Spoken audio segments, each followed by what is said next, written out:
The sky is black. Not the peaceful black of midnight, the black of smoke, of burning oil, of a city choking on its own death. It's 1:47 a.m., July 28, 1943. A woman clutches her daughter in a basement in Hamburg, Germany. The walls are shaking. Not from bombs. Those stopped 5 minutes ago.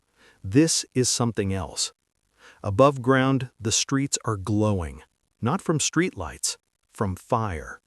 But this isn't normal fire.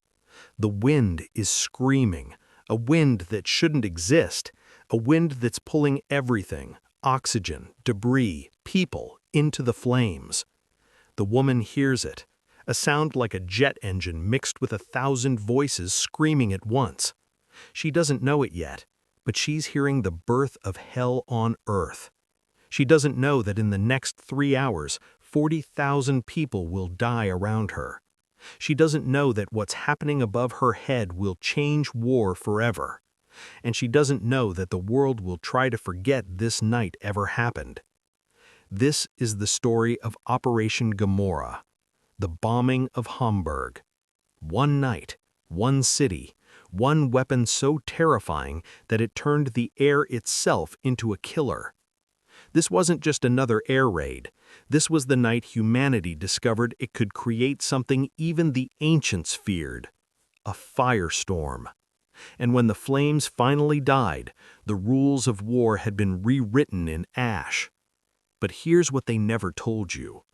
This wasn't an accident. This wasn't collateral damage. This was designed, calculated, engineered. And it worked so well that both sides started doing it everywhere. Before we go further, you need to understand something. The bombing of Hamburg wasn't the first air raid of World War II. It wasn't even the first time a city burned. But it was the first time fire became a weapon of mass destruction.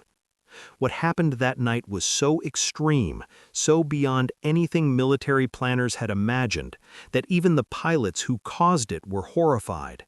Some of them never flew again. And the survivors, the ones who crawled out of the rubble, they described something that sounded more like a vision of the apocalypse than a military operation. Stick with me, because what you're about to hear will make you question everything you thought you knew about World War II. Let's rewind. It's 1940, 3 years before Hamburg burns. London is under attack. Night after night, German bombers fill the sky. They drop thousands of tons of explosives on British cities, factories, homes, hospitals, schools. This is the Blitz. For 8 months straight, the people of London sleep in subway tunnels. They wake up to streets that no longer exist. They pull neighbors from collapsed buildings. They bury children. Over 40,000 British civilians die. Churchill stands in the rubble and makes a promise. "We will bomb Germany by day as well as by night, in ever-increasing measure." But there's a problem. British bombers can't hit precision targets. Their technology isn't good enough. When they try to bomb German factories at night, most of the bombs miss by miles. So British command makes a decision. If we can't hit factories, we'll hit entire cities. The goal isn't military anymore. It's psychological. Break the German people. Make them so terrified, so exhausted, so desperate that they'll turn against their own government. The official term, area bombing. The real term, terror bombing. And the man who will lead this campaign is Air Marshal Arthur Harris. History will call him Bomber Harris. His own men call him Butch. And he has a plan. Harris looks at a map of Germany. His finger stops on one city, Hamburg. Why Hamburg? Because it's Germany's second largest city, almost 2 million people. Because it's a major port, ships, submarines, supplies, all flowing through Hamburg. But there's another reason Harris chooses Hamburg. It's built on water, rivers, canals, the Elbe, and most importantly, it's humid. Hamburg is always damp, always a little foggy, always moist. Why does that matter? Because Harris isn't planning to just bomb Hamburg. He's planning to burn it. And for that to work, for the fire to spread the way he needs it to, conditions have to be perfect. Summer, dry spell, low wind. He waits. He watches weather reports like a farmer waiting for harvest season. And then in late July 1943, the forecast comes through. Clear skies, warm, dry, perfect. Harris gives the order. Operation Gomorrah is a go. The name isn't accidental. Gomorrah, the biblical city destroyed by fire from heaven. Harris knows exactly what he's planning to do. July 24, 1943. The first wave hits Hamburg during the day. American B-17s, precision bombing of the shipyards. It's bad, but not catastrophic. The city's fire crews respond. Air raid sirens work, people go to shelters, some buildings burn, some people die. But Hamburg has been bombed before. This feels manageable. What they don't know is that this is just the setup. The real attack comes 3 nights later, July 27, 1943. 10 p.m.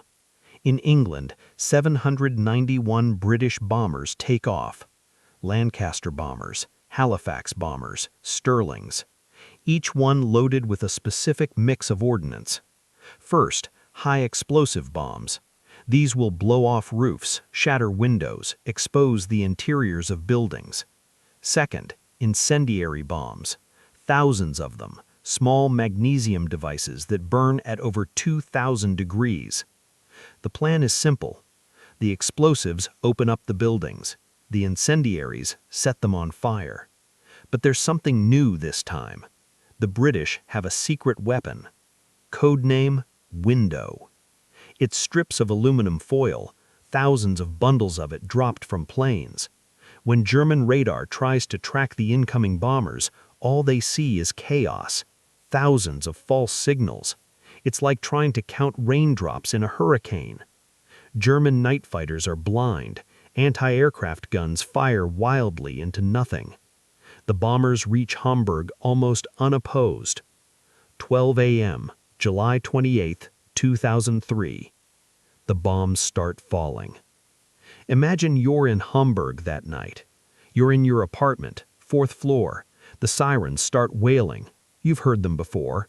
You grab your coat, maybe a photo, and head for the basement shelter. You're halfway down the stairs when the first bombs hit. The building shakes. Dust falls from the ceiling. The lights flicker and die. You make it to the basement.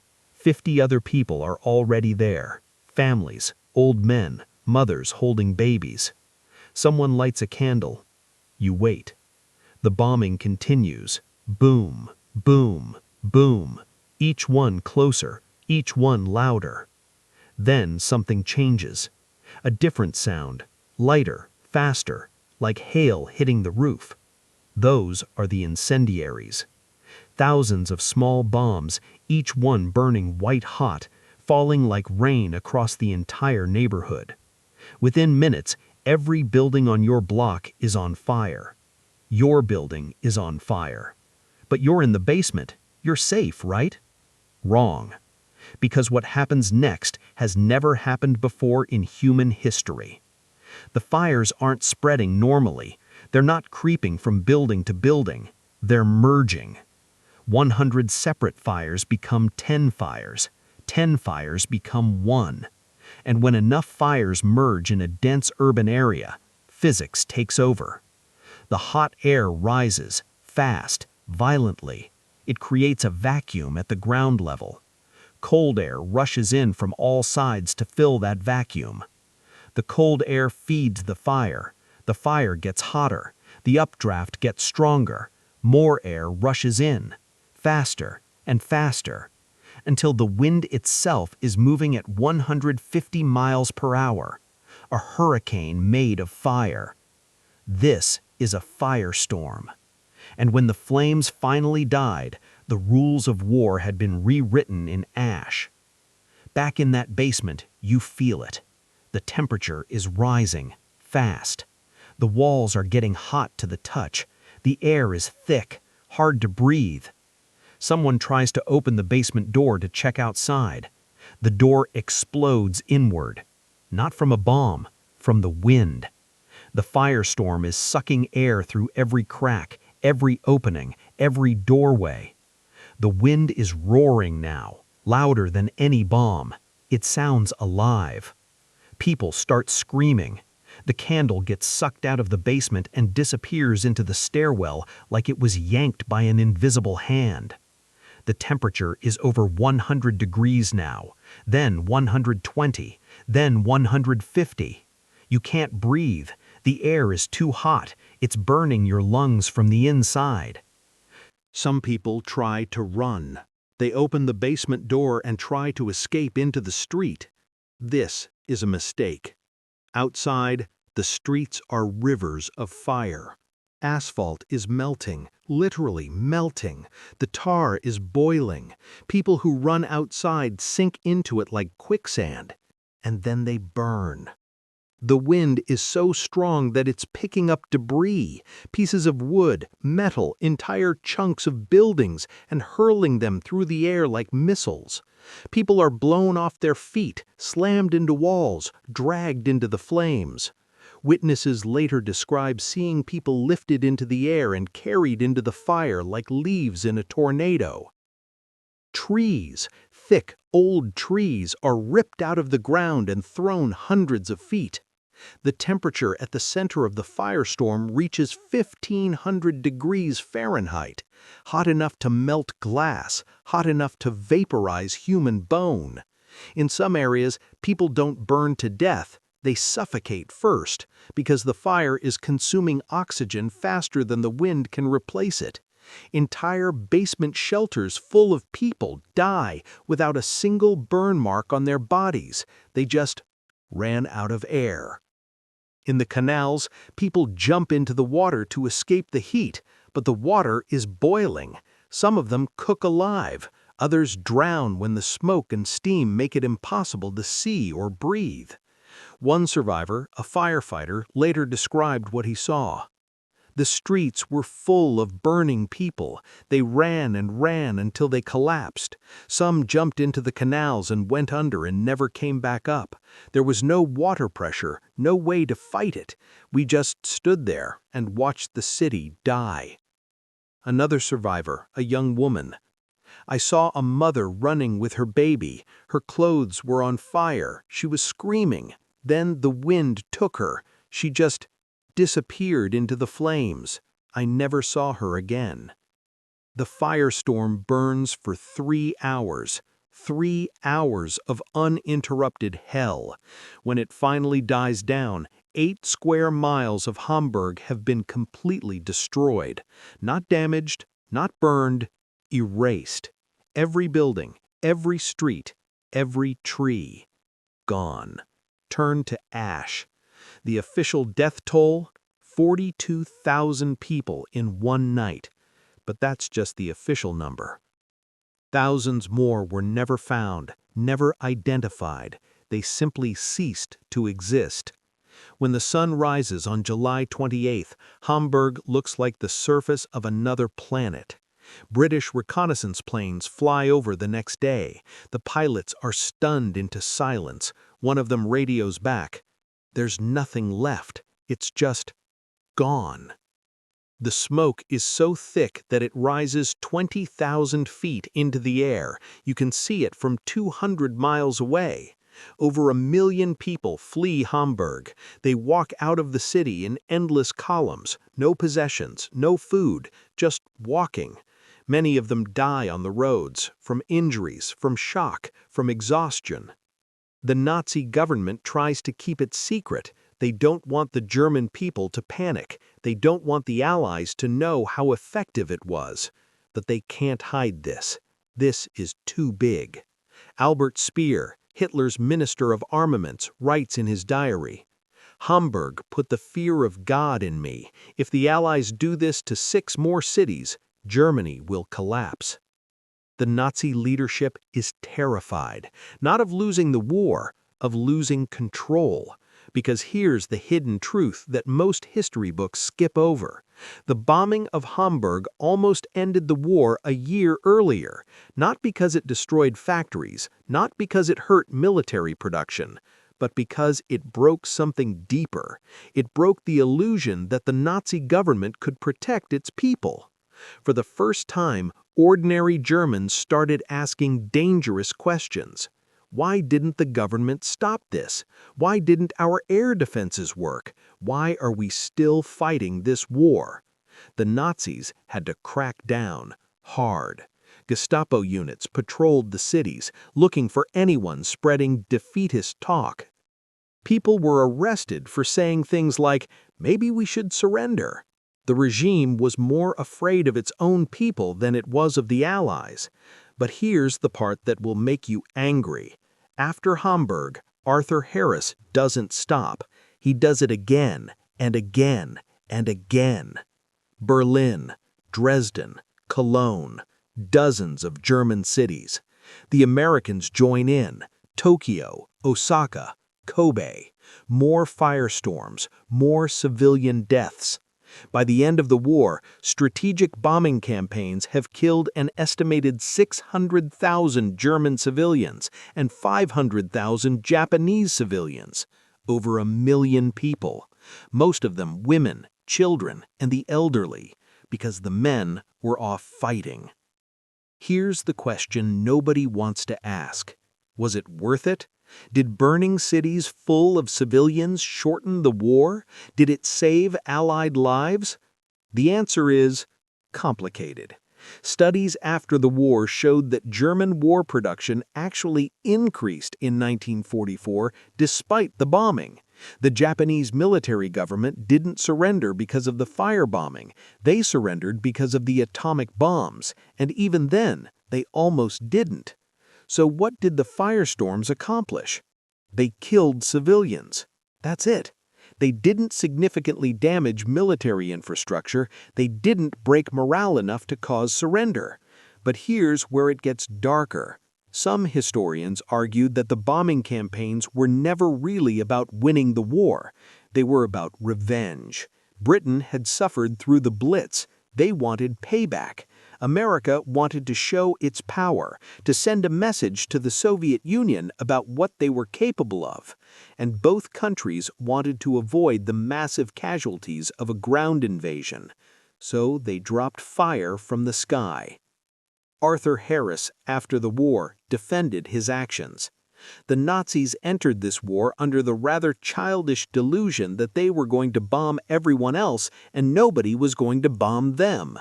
They sowed the wind, and now they are going to reap the whirlwind.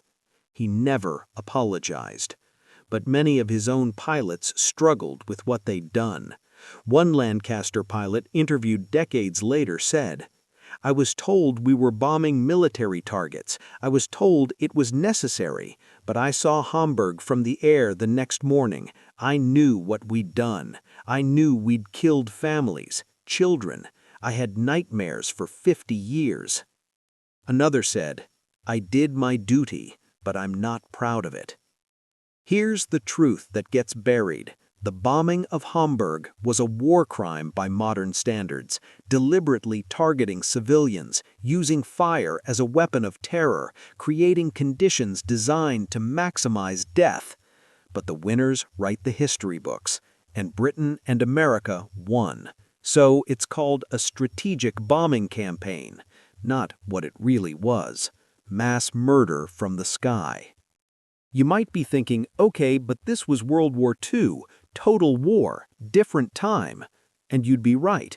But here's why this matters today. The firestorm tactics developed in Hamburg didn't die with World War II. They were refined. Korea, napalm strikes, Vietnam, Agent Orange, firebombing campaigns, Iraq, shock and awe, Syria, barrel bombs filled with incendiaries dropped on civilian neighborhoods. The lesson from Hamburg wasn't, "Don't do this." It was, "This works." And that's terrifying. Because once you cross that line, once you decide that burning civilians is an acceptable military tactic, it becomes easier to justify the next time, and the next, and the next. Today, most countries have signed treaties banning incendiary weapons in civilian areas, but those treaties only matter if they're enforced, and they rarely are. The technology has changed. We use drones now, precision missiles, smart bombs, but the logic is the same. If we can terrorize the population, maybe they'll turn against their government. If we can make them suffer enough, maybe the war will end faster. It's the same calculation Arthur Harris made in 1943, and it's still wrong. Because here's what Hamburg proved. You can burn a city to the ground, you can kill tens of thousands of people in a single night, but you can't bomb a population into surrender. Fear doesn't end wars, it just creates more hatred, more desire for revenge, more cycles of violence. The people who survived Hamburg didn't love the Allies for liberating them. They hated them for decades. Some of them still do. Here's what really bothers me. If you went to school in America or Britain, how much did you learn about the bombing of Hamburg, or Dresden, or Tokyo? Probably nothing. Maybe a paragraph in a textbook, maybe a footnote. But you learned about Pearl Harbor, right? About the Blitz, about the Holocaust. All of that is important. All of that should be taught. But so should Hamburg. Because the uncomfortable truth is that the Allies committed atrocities too, not on the scale of the Holocaust, not with the same intent, but atrocities nonetheless. And we don't talk about it. We've created a narrative where World War II was a simple story, good versus evil, heroes versus villains, and it was, mostly. The Nazis were evil. They started the war. They committed genocide. But that doesn't mean everything the Allies did was good. War is more complicated than that. And if we can't admit that our side did terrible things too, then we're not learning the real lessons of history. We're just creating propaganda. The survivors of Hamburg deserve to be remembered, not as collateral damage, not as statistics in a military report, as people. Mothers, children, grandparents, workers, teachers, musicians. People who didn't start the war, didn't vote for Hitler, didn't build concentration camps. They were just trying to survive, and we burned them alive. That's the truth. And it's a truth that both Britain and Germany have spent 80 years trying to forget. Britain doesn't want to talk about it because it raises uncomfortable questions about their wartime conduct. Germany doesn't want to talk about it because they're afraid it will sound like they're minimizing their own crimes. So Hamburg exists in this strange historical limbo. Everybody knows it happened. Nobody wants to discuss what it means.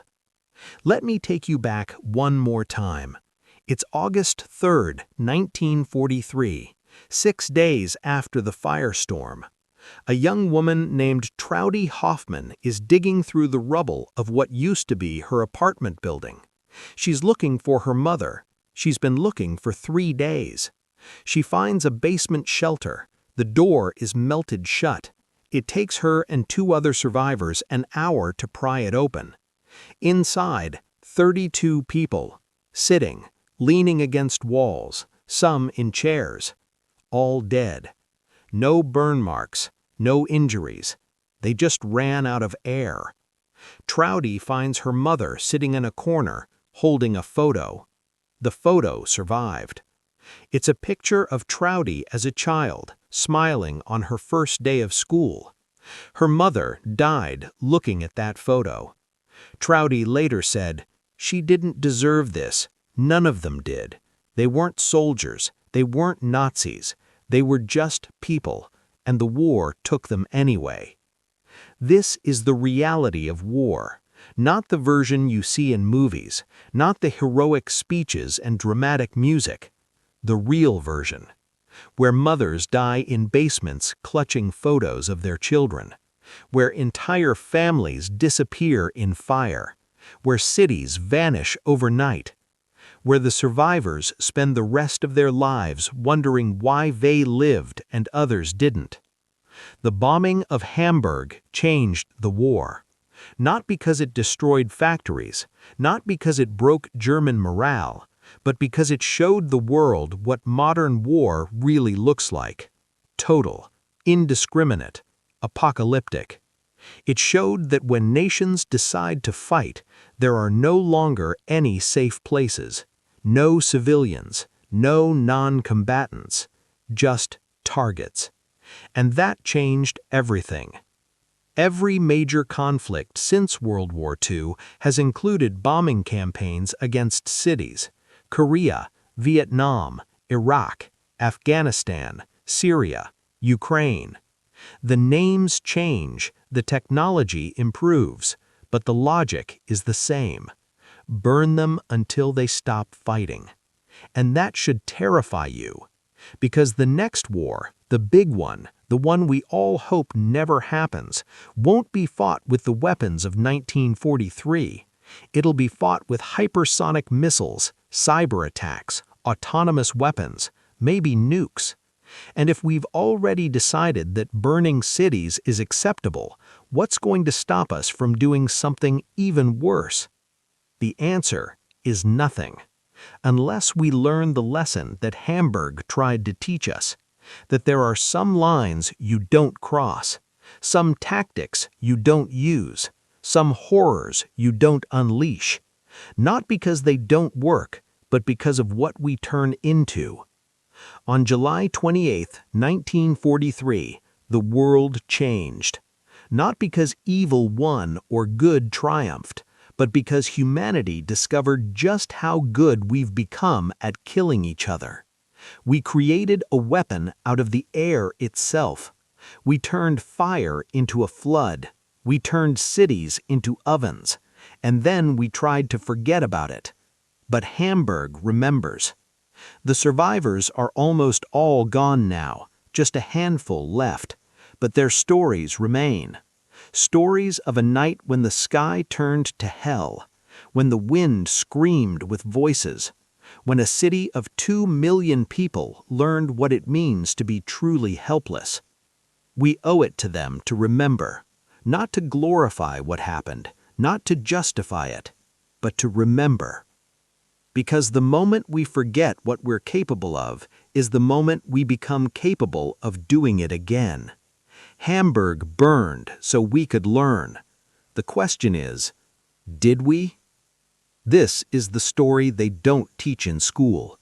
The story of the night fire became a monster, and the monster consumed everything.